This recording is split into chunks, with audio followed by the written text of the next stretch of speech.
خود قربانی کے کیا فوائد ہیں؟ دین کے احکام پر جو ہمارا عمل ہے وہ اس لیے نہیں ہے کہ اس کے اندر فلاں فلاں فوائد ہیں. دین پر ہمارا عمل اس لیے ہے کہ ہمیں اللہ تبارک و تعالی نے اس کا حکم ارشاد فرمایا. لہذا سب سے پہلے تو یہی ہے کہ ہم آمنا و صدقنا، ہم نے مانا اور ہم نے تصدیق کی بغیر کسی لاجک کے، بغیر کسی چیز کو، یعنی ہمیں لاجک سمجھ آئے نہ ہے. یہ نہیں کہ لاجک ہوتی نہیں ہے، وہ تو قطعاً ہوگی کہ اللہ تعالیٰ کی شان ہے انہ هو الحکیم العلیم. سبحان اللہ، وہ حکمت والا ہے، علم والا ہے. اب حکمت والا جو بھی حکم دے گا وہ حکمت سے خالی نہیں ہو سکتا. یعنی فعل الحکیمی لا یخلو عن الحکمہ، کہ حکمت والے کا کوئی کام حکمت سے خالی نہیں ہوتا. دوسری بات، قربانی کی بطور خاص ایک افادیت کے اعتبار سے کہ اللہ تبارک و تعالی نے اس کے بارے میں بطور خاص ارشاد فرمایا کہ تمہارے لیے اس میں بھلا ہے، تمہارے لیے اس کے اندر بھلائی ہے. چنانچہ آیت مبارکہ وَالْبُدْنَ جَعَلْنَاهَا لَكُم مِّن شَعَائِرِ اللَّهِ، اب اس کے بعد ہے لَكُم فِيهَا خَيْر. اچھا، ماشاءاللہ، کہ یہ قربانی کے جو بڑے جانور ہیں ہم نے انہیں اللہ کی نشانیوں میں سے کر دیا. صحیح. اب آگے فرمایا کہ لَكُم فِيهَا خَيْر، تمہارے لیے اس کے اندر بھلائی ہے. تو گویا یہ وہ چیز ہوگی کہ جس کی بھلائی کی گواہی اللہ تبارک و تعالیٰ دے رہا ہے. لہذا قربانی کرنے میں بھلا ہی بھلا ہے کہ اللہ تبارک و تعالیٰ نے فرما دیا. اچھا، پھر اب اس کے بعد کچھ اس کے فوائد بڑے واضح طور پہ نظر آتے. جیسے اس کا ایک بہت بڑا فائدہ جو ہے وہ تو یہ ہے کہ اللہ تبارک و تعالیٰ نے فرمایا فَكُلُوا مِنْهَا وَأَطْعِمُوا الْقَانِعَ وَالْمُعْتَرَ، تم خود بھی اس میں سے کھاؤ اور جو صبر سے بیٹھا ہوا آدمی ہے اسے بھی کھلاؤ. صحیح. اور جو تم سے سوال کر رہا ہے اسے بھی کھلاؤ. یعنی جو مضطرب ہے اسے بھی کھلا دو، جو صبر سے بیٹھا ہوا اسے بھی کھلا دو. یعنی ہم جس کو قربانی کا گوشت دیتے ہیں وہ بھی ہو سکتا ہے کہ جو سوال نہیں کر رہا، صبر سے بیٹھا ہوا، وہ بھی ہو سکتا ہے کہ جو سوال کر رہا ہے. تو اب کیا پہلے نمبر پر تو یہ ہوا کہ اس میں یعنی ہمیں کھانے کا فائدہ، بے شک ہم جو دوسروں کو دیتے ہیں اس میں کھانے کا فائدہ. دوسری بات یہ، بہت ساری عبادتیں وہ ہیں کہ جو مثال کے طور پہ ہم جو اللہ تبارک و تعالیٰ کی طرف سے جو ہمارے اوپر لازم ہے یا ہمیں فرمایا گیا، اس میں ایک مساوات کا جو درس اور سبق ہے وہ موجود ہوتا ہے. عید کے موقع پہ دو طرح یہ فرق ختم ہوتا ہے. ایک تو یہ ہے کہ قربانی صرف جو بہت امیر ہے وہ نہیں کرتے، بے شک جو معتدل سے لوگ ہوتے ہیں، متوسط سے لوگ ہوتے ہیں، وہ بھی قربانی کرتے ہیں. اور اللہ تبارک و تعالیٰ نے دونوں کو برابر کا حکم دیا. یہ نہیں فرمایا کہ امیر آدمی تو گائے اونٹ کرے اور غریب آدمی بکرا کرے، دونوں کے ایک ہی حکم ہے. یہ مساوات ہے کہ امیر و غریب اس عبادت کی ادائیگی کے اندر مساوی ہو گئے. دوسرے نمبر پر یہ ہے کہ اس کا گوشت کھانے کے اندر یہ سارے لوگ شریک ہیں.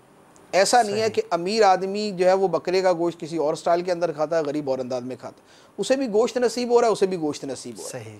اللہ تبارک و تعالی نے کھانے کے اندر بھی دونوں کے درمیان مساوات کر دی. تیسرے نمبر پہ ہے ایک اور چیز یہاں پر ہوتی ہے کہ بہت سارے لوگ وہ ہوتے ہیں جن کو پورا سال شاید گوشت کھانا ملتا نہیں. بہت بڑا طبقہ ہے واقعی، ٹھیک ہے نا، ہمارے یہاں بہت بڑا طبقہ ہے. یعنی وہ ترستے رہتے ہیں، خط غربت سے نیچے زندگی گزارنے والوں کی تعداد تو وہ جتنی ہوتی ہے 50% 60% سے بھی زیادہ ہوتی ہے، وہ ان کو بھی ان دنوں کے اندر گوشت مل جاتا ہے. اور گوشت انسان کی بنیادی غذا ہے. اللہ تبارک و تعالی نے اس کا ایک اہتمام کر دیا. ایک اور حکمت یہ ہوتی ہے، بعض اوقات کیا ہوتا ہے کہ عام طور پہ دیکھنے میں یہ آتا ہے کہ پیسے والا آدمی ہے وہ تو یعنی وہ دال بھی صدقہ کر سکتا ہے، وہ گوشت بھی صدقہ کر سکتا ہے. لیکن جو متوسط آدمی ہوتا ہے اس میں یہ گنجائش کم ہوتی ہے کہ وہ گوشت کا صدقہ کرے. صحیح فرمایا. یعنی وہ چھوٹا گوشت لے کے آئے اور وہ لا کے صدقہ کر دے، یہ مشکل ہوتا ہے. یہ بڑا گوشت ہے وہ لائے اور صدقہ کر دے. یہ موقع اللہ تبارک و تعالی نے ایسا بنا دیا کہ جس میں دونوں کو یہ صدقہ کرنے کی توفیق مل جاتی ہے. اس عبادت میں بھی دونوں کو حصہ مل گیا، اس عبادت کے اندر بھی دونوں کو حصہ مل جاتا ہے. اور صدقہ کرنے والا خوشی سے کر رہا ہوتا ہے. عام روٹین میں آدمی سوچتا ہے کہ یار میں کسی کو گوشت دوں، غریب کو بولتا ہے یار اس کا بھلا تو کو سستا دے دے اس کو کچھ. لیکن اس موقع کے اوپر جو ہے وہ ذہن بنا ہوا ہوتا ہے، اس کو کوئی تکلیف نہیں ہو رہی ہوتی کہ وہ گوشت اٹھا کے اس کو بھی دے رہا، اس کو بھی دے رہا، اس کو بھی دے رہا. اس کے اندر بلکہ خوشی محسوس کرتا ہے. ایک اور حکمت اس کے اندر یہ ہوتی ہے، ایک فائدہ، کہ عید کے دن ہم نے کھانا ہی ہوتا ہے، ہم نے روزہ نہیں رکھنا ہوتا.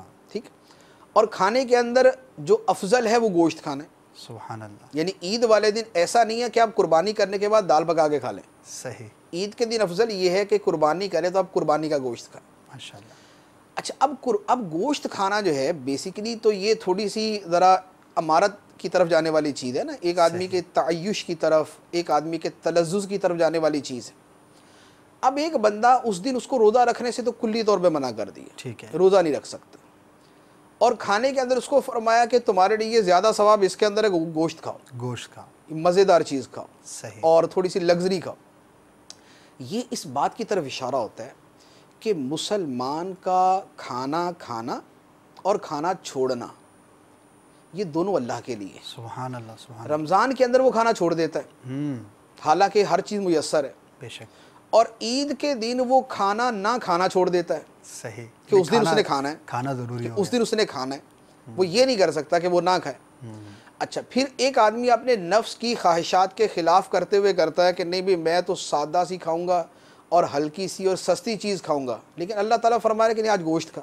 صحیح، تو گویا بندہ اپنے آپ کو اللہ کی مرضی پر چھوڑ دیتا ہے۔ سبحان اللہ، اور وہ جو آیت مبارکہ ہے، اللہ تبارک و تعالیٰ نے فرمایا قُلْ إِنَّ صَلَاتِي وَنُسُكِي وَمَحْيَايَ وَمَمَاتِي لِلَّهِ رَبِّ الْعَالَمِينَ کہ اے محبوب تم یہ فرماؤ کہ بے شک میری نماز اور میری قربانی جی، اور میری زندگی اور میری موت یہ سب اللہ کے لیے ہے جو تمام جہانوں کا پالنے والا ہے۔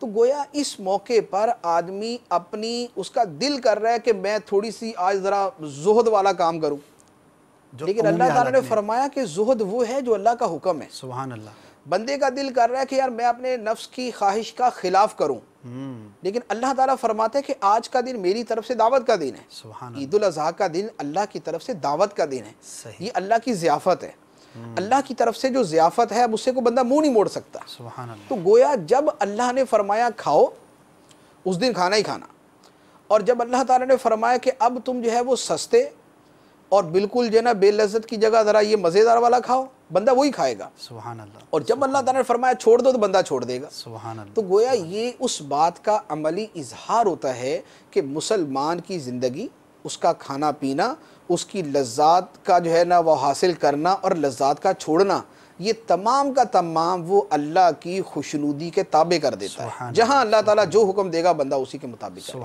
صلو علی الحبیب صلی اللہ تعالی علی محمد۔ مجھے اپنی اور ساری دنیا کے لوگوں کی اصلاح کی کوشش کرنی ہے انشاءاللہ۔